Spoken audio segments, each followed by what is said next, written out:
On today's video, we're going to be going over the top 10 most fraudulent cities in America. That's right, scammers.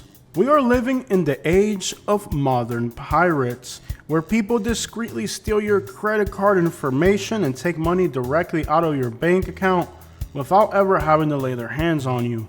Gone are the days of somebody physically mugging you. Today, when you're getting mugged electronically. These transnational criminal organizations threaten the very heart of the country's economical stability. By defrauding the system, they're able to take money directly out of your bank account. And on today's video, we're going to talk about which 10 American cities have the biggest problem. Insurance companies profit from this as well, as they're able to make more money by charging higher premiums as the risk rises. In other words, this is almost a controlled madness where they allow enough of it to take place so they can charge you for the damages. And thus, insurance companies are somewhat complicit in the situation, as they're also profiting from this illicit activity. And this makes criminals feel like it's a victimless crime, since after all, most likely an insurance company is going to take the hit and not an actual individual. And that just emboldens them to do it even more. The music industry has glamorized a scammer lifestyle and made it seem like an appealing option to the youth. Being glamorized in music of all genres, it seems like this illicit lifestyle is being pushed as an attractive or desirable thing to be for the youth, with the dream of becoming rich fraudulently. However, it is not a victimless crime, and on today's video, we're going to explore further onto this topic. For the most part, credit card fraud rings are nothing more than an extension of other criminal syndicates that are transnational. They originated in Eastern Europe, China, and Russia with the intent of destroying the American capitalistic system. These groups would then go on to recruit other nationalities to actually commit the frauds in the United States. Cubans, Dominicans, Colombians, Bulgarians, Bosnians, and other Eastern Europeans would pay homage back to their original clans by offering them a percentage of the takings. And thus, these mostly Russian and Chinese agencies were able to destroy the American economical system through credit card fraud by using other nationalities that were more discreet and less likely to draw attention.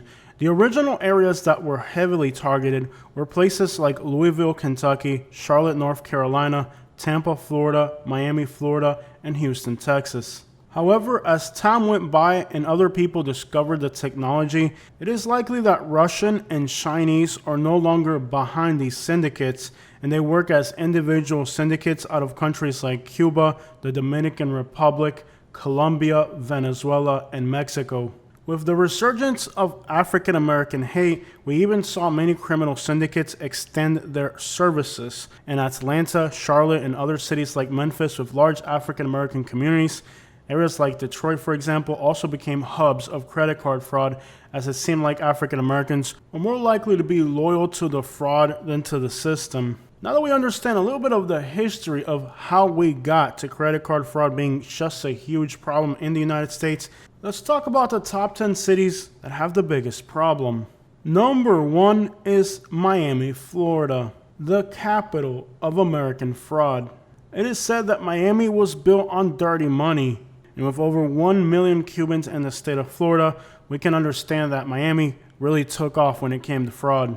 Miami has the highest credit card fraud reports out of 10,000 with an index of 51.4, being nearly twice as high as Los Angeles, California, and 3 times higher than Chicago, and about 10 times more credit card fraud reports than Cincinnati. It is said that to live in South Florida, you need 2 jobs, a YouTube channel, and some type of scam on the side just to make enough money to live here. Is it really a victimless crime though? Let me share a story with you about somebody that I met. This couple were both in the banking industry. In order to hold their jobs, they had to have a good credit score. Somebody stole their credit card information and destroyed their credit history. While they were eventually able to dispute the claims, they did lose their jobs because their job was not allowed to let them stay there if they had a bad credit history. Somebody had duplicated their identity and stole tens of thousands of dollars in their name. They eventually ended up becoming homeless and losing their home. I met them because at that time I was selling a batch of used furniture that I had taken from a house in Naples, Florida, and they were buying the used furniture to get started in life again. So if you think that credit card fraud is a victimless crime, it sure wasn't for these individuals. They lost their home, their jobs, and had to start from fresh all over again, even though they had worked hard to create a beautiful lifestyle in Naples, Florida. Number 2 is Atlanta, Georgia. The South has the largest credit card fraud problem, with the states of Georgia, Florida, and Alabama being the leading credit card fraud states. All of Georgia's large cities have very high indexes of credit card fraud. In 2022, there were more than 20,000 cases of credit card fraud reported in the city of Atlanta. Many times, criminals will just simply swipe your credit card numbers and write it down, take a photo of your credit card, or use surveillance cameras to record your information. Other times, they become very clever at obtaining this information. It is rumored that there is a device that scans credit cards if you walk within a certain distance of them. Thus, the operator would sit in front of a mall or other business area that's busy and just let people walk past, collecting your credit card information right out of your pocket. And while these devices have never been confiscated, it is believed that this is possibly one of the methods used to obtain credit card information from just walking by the wrong place.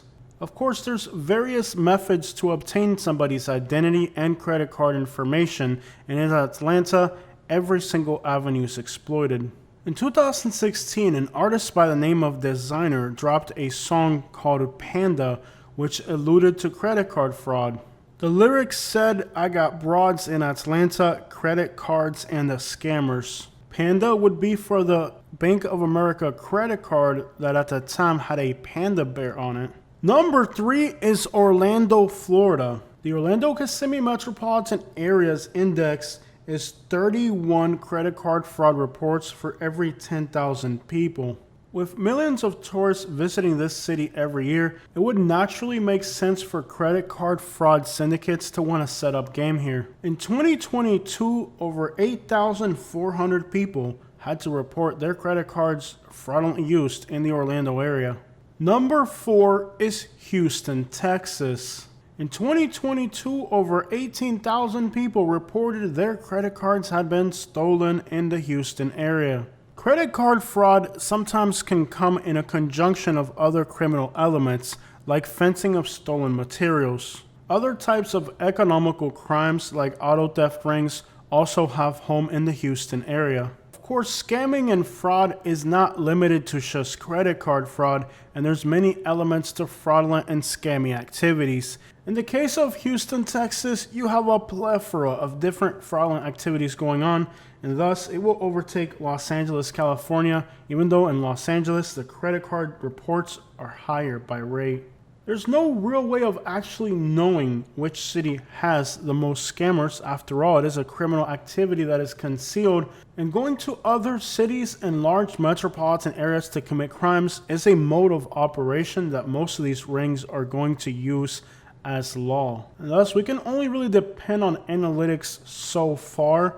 We have to really understand where these syndicates originate from. In the case of Houston, Texas, it's definitely towards the top.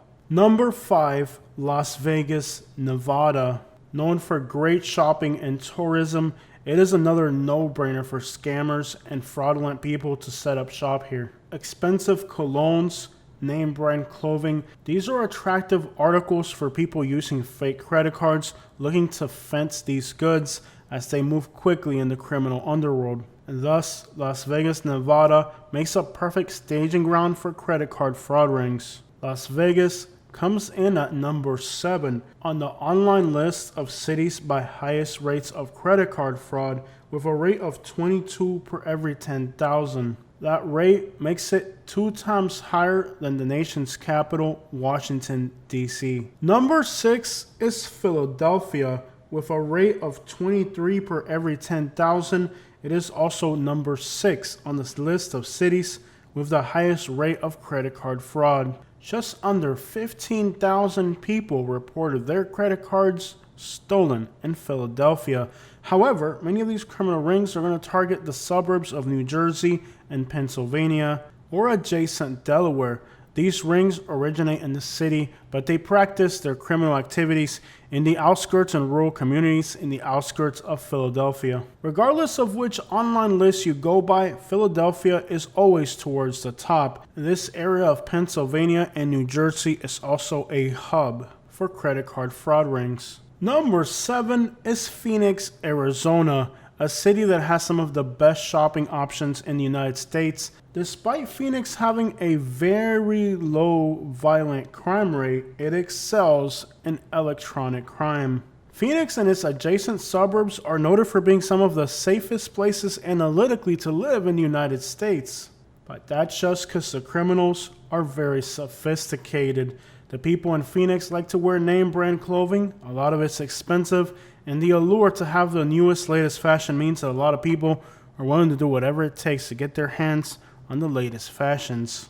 A while back, somebody stole my dad's SSI card. Yes, somebody actually went out there and created a fraud ring that targets people's SSI cards. Some of these people are disabled and all they get is something like $800 to $1,000 a month for all their needs.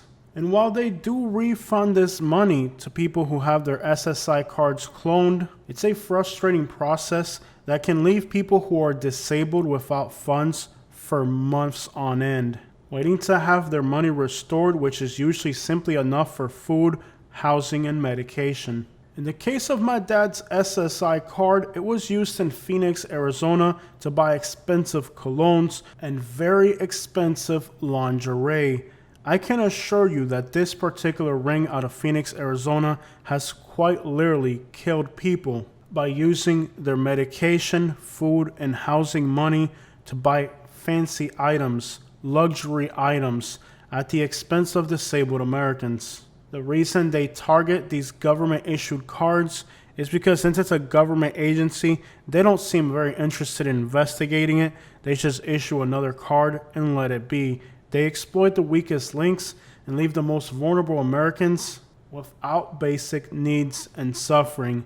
I am sure that this criminal ring out of Phoenix at some point has left somebody without medications and it's led to their death. All that just to sell some used cologne and some underwear to a bunch of hood rat baby mamas who don't want to get a job. Number 8 is Tampa, Florida. Fraud in Florida is costing each one of us a massive amount of money. Not only do we have to contend with hurricanes, natural disasters, sinkholes, staged car accidents, and all types of fraud are common in the state of Florida. When I lived in Lehigh Acres, it's about 100 miles south of Tampa.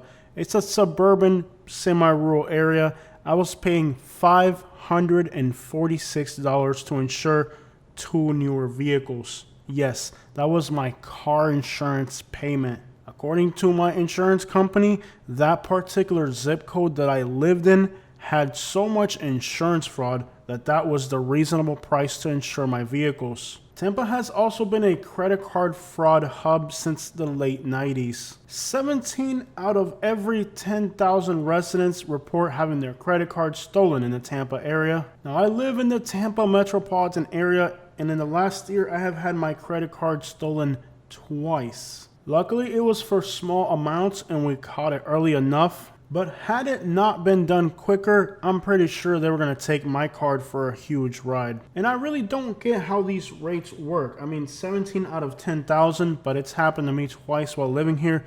I'm pretty sure there's some type of discrepancy here with these numbers. Number 9 is Charlotte, North Carolina. The rate is 18 per every 10,000. 5,000 people recorded their credit cards were stolen. But here's a scary statistic. They've had an almost 50% increase year to year in Charlotte, North Carolina. It seems like those criminal groups from Atlanta are hopping over to Charlotte and making North Carolina their new home. Charlotte's pretty much a perfect place to do it if you think about it. The police department there, when you dial 911, which I've had to do twice just visiting the city, and could have actually been 3 or 4 times, but I only called the law enforcement when somebody's life is imminently in danger. Despite the fact Charlotte on paper is said to be one of the safest cities in America, my experiences in this city have been absolutely horrendous if you watch my YouTube channel. But if you dial 911 in Charlotte, the police will only come if there's an imminent threat to life, which means if you're just reporting some type of credit card fraud, law enforcement isn't going to show up. Let me tell you, when you don't prosecute criminals, well, that just gives them a full reign to do whatever the crap they want. And that's exactly what's happening in Charlotte, North Carolina. Economic crimes are definitely on the come up. And with an absolutely useless police department, which is not going to prosecute criminals doing economical crimes, it's no surprise that credit card fraud here has the highest rise of anywhere in the country. If there's one thing that's true about credit card fraud and other types of scammy activity, is that they're constantly on the move looking for new places to set up shop. And Charlotte, North Carolina, with its relaxed view on crime, simply ideal for crime. And Charlotte really is on path to be the new Atlanta, and not in a good way. Number 10 is Birmingham, Alabama. According to money.com, Tuscaloosa, which is right outside of Birmingham, had the second highest rate in the country, putting it between Miami and Atlanta.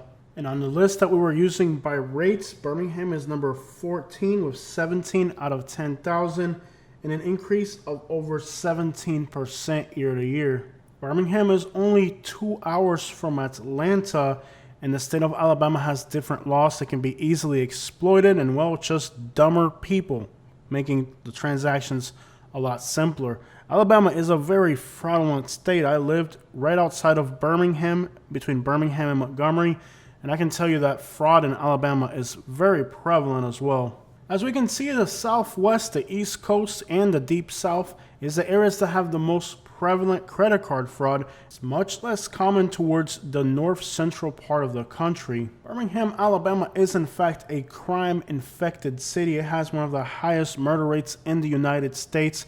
And whether it's physically mugging you or electronically mugging you, they just have a fondness of crime in this horrible city. When it comes to identity theft, Birmingham, Montgomery, and Tuscaloosa rank very high analytically, so Central Alabama really does have a huge problem with identity theft and scam in general. In fact, when I lived in Central Alabama, I noticed that about 80% of my neighbors were disabled on paper so they could get benefits, but in reality, there was nothing wrong with them. They were just scamming the system. Birmingham, Alabama also has a huge percentage of its population living in government housing, leeching off the government and getting things for free and scamming. It's just a way of life in Central Alabama. Just like much of the Deep South, if you look at this list, Georgia, Florida, and Alabama dominated the Southeast, really the fraud capital of America, with Atlanta being somewhat of a hub in the middle of it all. Alright guys, I hope you guys enjoyed our video on the top 10 most fraudulent cities in America. If we could have added 2 more cities to this list, I think Detroit and Chicago were definitely runners up.